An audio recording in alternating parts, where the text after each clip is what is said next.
ज्योतिगन web TV देख रहे दर्शकों को इस वक्त की बड़ी खबर दें। आज हरियाणा के गृह स्वास्थ्य मंत्री दिल्ली दौरे के दौरान भारतीय जनता पार्टी के राष्ट्रीय अध्यक्ष जेपी नड्डा और रक्षा मंत्री राजनाथ सिंह से मिले। तो इस वक्त की बड़ी जानकारी ज्योतिगन वेब टीवी आपको दे रहा है। अनिल विज ने जेपी नड्डा से कई राजनीतिक मुद्दों पर बातचीत की और हरियाणा के संगठन विस्तार को लेकर भी गंभीर चर्चा अनिल विज की जेपी नड्डा के साथ हुई। वहीं रक्षा मंत्री राजनाथ सिंह से भी उड़ान 3 के तहत अम्बाला छावनी में नागरिक उड्डयन एयरपोर्ट के मुद्दे पर बातचीत हुई और अनिल विज ने कहा एयरफोर्स स्टेशन की स्ट्रिप फरी सिविल एविएशन के जहाज उड़े, इसके लिए अनुमति मिली थी, जिसके तहत वो आज राजनाथ सिंह से मिले। कुछ अड़ंगे इसमें अड़ रहे थे, पर इसके लिए अब अनिल विज रक्षा मंत्री राजनाथ सिंह से मिले और अब जल्द ही अम्बाला में भी एयरपोर्ट स्थापित होगा जो डिफेंस की जमीन पर बनना है।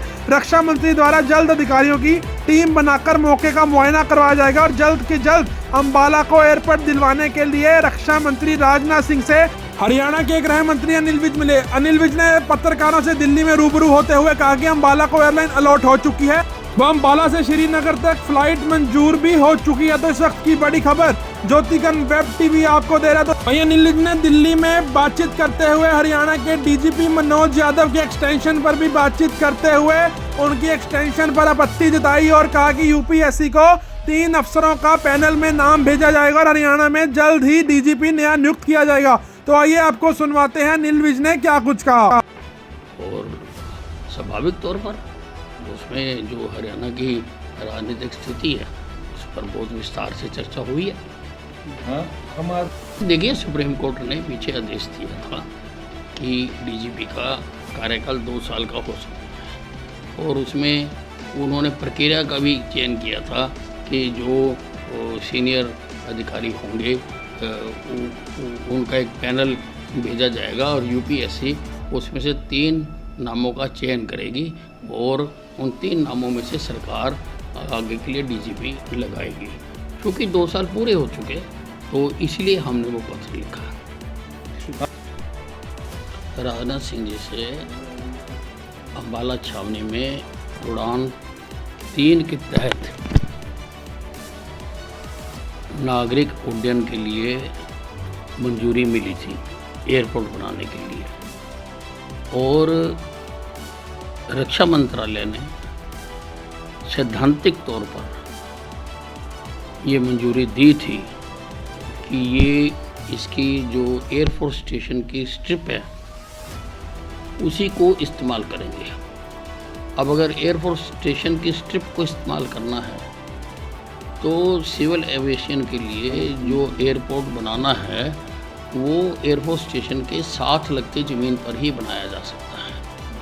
अम्बाला छावनी का जो एयरफोर्स स्टेशन है वो डिफेंस की लैंड में है, इसलिए उसको बनाने के लिए डिफेंस की ज़मीन चाहिए और एयरफोर्स तक की कनेक्टिविटी के लिए एयरफोर्स से रास्ता चाहिए। उसके लिए स्थानीय स्तर पर कई बैठकें हो चुकी हैं लेकिन उसका समाधान नहीं हो चुका।